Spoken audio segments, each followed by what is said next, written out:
Budaya korupsi. Kenapa kok korupsi dibilang budaya? Padahal budaya itu kan ya manusia berbudaya, kebudayaan, budaya kesenian dan sebagainya.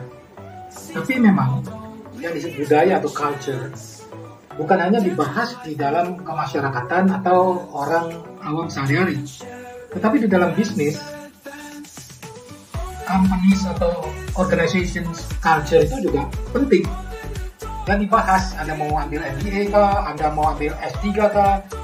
Kalau Anda bicara tentang bagaimana meningkatkan kinerja dan pertumbuhan perusahaan, selain strategi penjualan, pemasaran, keuangan, dan sebagainya, yang terpenting dari segala itu adalah budaya organisasi atau budaya perusahaan. Kenapa kok begitu penting? Padahal kalau kita lihat yang namanya budaya atau istilah kebudayaan gitu ya, kayaknya kok kesenian, hal-hal yang sepertinya hanya untuk hiburan, tidak begitu vital terhadap peningkatan kualitas hidup manusia misalnya. Tapi kalau Anda memahami kenapa bisa terjadi culture atau budaya, itu sangat mendasar sekali, sangat basic yang mempengaruhi kehidupan manusia dan masyarakat. Jadi culture atau budaya itu adalah kombinasi, akumulasi dan menjadi kombinasi serta sinergi antara kepercayaan, ya, kepercayaan dengan perbuatan sehari-hari atau menjadi karakter.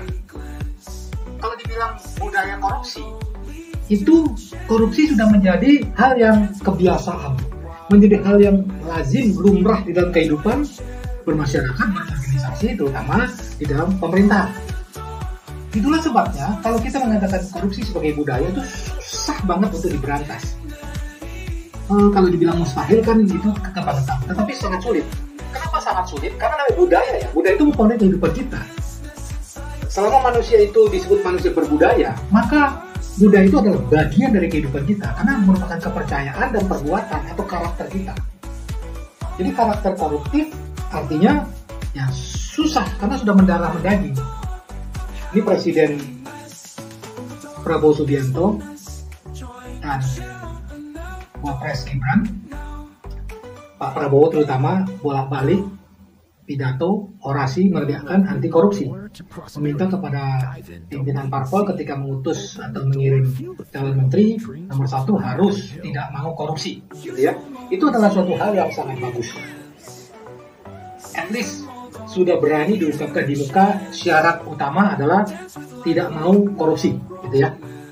Namun kalau menurut hemat saya, pengamatan saya, terutama sebagai konsultan dan pelatih bisnis yang urusan ke organisasi, betapa sulitnya berubah budaya di dalam organisasi kalau sudah mendarah daging, mulai dari board of management atau board of director sampai ke frontliner, sampai ke security, ke cleaning service, itu minta ampun.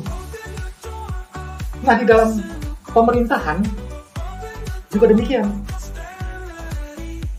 Korupsi itu kenapa dibilang sudah membudaya? Kalau mulai dari yang ibaratnya level paling bawah di lapangan, pungli istilah kasarnya atau istilah recehannya itu pungli, yang istilahnya malakin orang 1.000, 2.000, 10.000, 20.000, itu dari bawah sampai ke atas. Andaikan nanti top manajemennya atau menterinya misalnya itu tidak mau korupsi, tetapi kalau di bawahnya itu semua koruptif, bagaimana coba? Diiming-imingi, dibujuk, ditawarkan, disodorkan, misalnya. Karena kalau sampai diberantas, kan yang rugi itu semua mulai dari atas sampai bawah itu rugi semua. Artinya tidak mendapatkan kekayaan cepat. Karena mereka paham, kalau mengandalkan gaji, sampai mati lagi, sampai bangkit lagi, nggak mungkin kaya. Ya, saya nggak usah sebutin lah berapa juta rupiah gaji mereka, gitu ya. Mungkin wakil menteri palingan itu belasan juta rupiah sampai 20 juta rupiah per bulan. Salah sama manajer perusahaan aja kalah. Jadi memang di dalam sistem remunerasinya pun sudah keliru. Bukan keliru, mungkin karena ada faktor tertentu sehingga yang penting gaji kecil lah, lu pasti mau lah gitu ya. Kenapa? Gaji tunjangan memang kecil, sabetannya itu yang besar. Makanya kalau Anda perhatikan, masuk miskin, keluar kaya. Masuk setengah kaya, keluar sangat kaya. Masuk kaya, keluar tuh triliuner. Kenapa begitu? Itu budaya korupsi. Nah sekarang bagaimana cara memberantasnya? Nah, itu berarti yang diberantas bukan korupsinya ya, budayanya diberantas. Melalui apa? Satu memang leadership. Kedua tentu saja adalah management system. Ketiga adalah compensation atau remuneration system. Sistem kompensasi atau sistem remunerasinya. Tiga hal ini harus meritokratis atau meritokrasi. You will get more when you give more. You kan dapat lebih kalau you beri lebih terlebih dahulu. Kedua, bekerja itu untuk berprestasi bukan mengabdi. Anda bukan sekedar berada tapi berkarya. Semua ada KPI-nya. Kalau you targetnya 100, you hanya capai 50, you dibina supaya you bisa naik menjadi 100. Kalau bolak-balik dibina, you tidak bisa juga mencapai target yang ditetapkan, maka mau tidak mau Anda dibinasakan.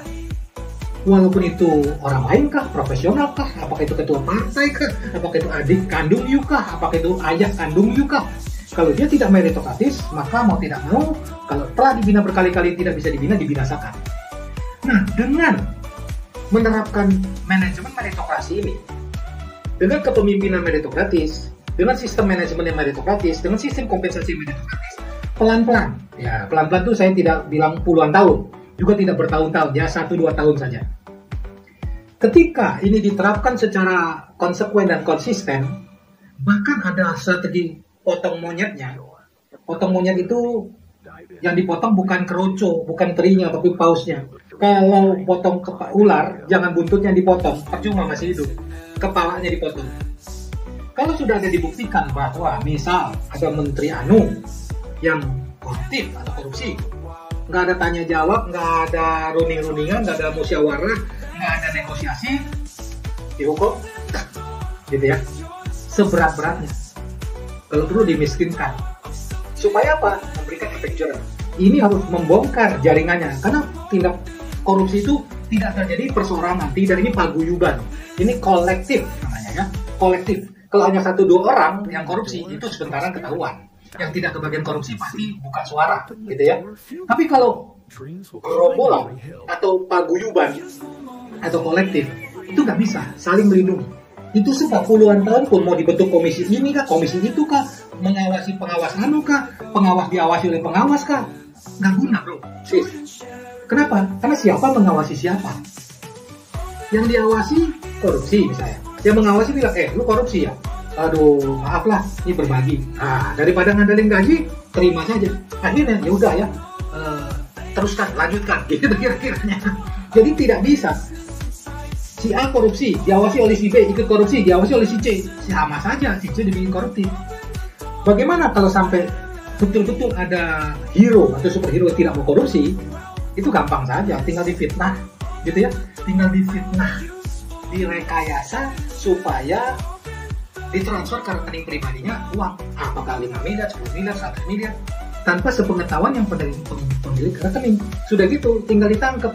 Ini bukti bahwa dia terima suap kah, gratifikasi kah, korupsi kah, kalau nggak dari mana itu duit.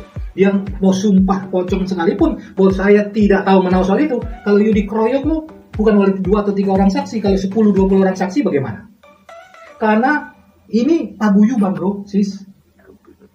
Susahnya memberantas korupsi kalau sudah menjadi budaya. Sama seperti susahnya membenahi kinerja perusahaan yang sakit kalau sudah budaya. Cara gampang yang saya biasa usulkan adalah ganti top management, minimum ganti board of directors. Ini level direksi ini diganti semua. Kenapa? Karena kalau mereka membiarkan terjadi tingkat korupsi, biasanya mereka ikut korupsi. Kalau mereka tidak korupsi tapi tidak tahu korupsi yang merajalela, maka berarti dia goblok banget, kan gitu. Mau bodoh kah, mau jahat kah, sama akibatnya merusak kinerja organisasi. Jadi harus dibuat. Perlu 1-2 tahun menerapkan manajemen meritokratis, ya. Kepemimpinan meritokrasi, sistem manajemen meritokrasi, sistem kompensasi meritokrasi. Maka budaya korupsi hilang, budaya malas hilang, budaya nyambi hilang, budaya cuek bebek hilang. Jadi yang dibuang itu yang diatur bukan korupsinya, budayanya, supaya tidak ada lagi budaya korupsi.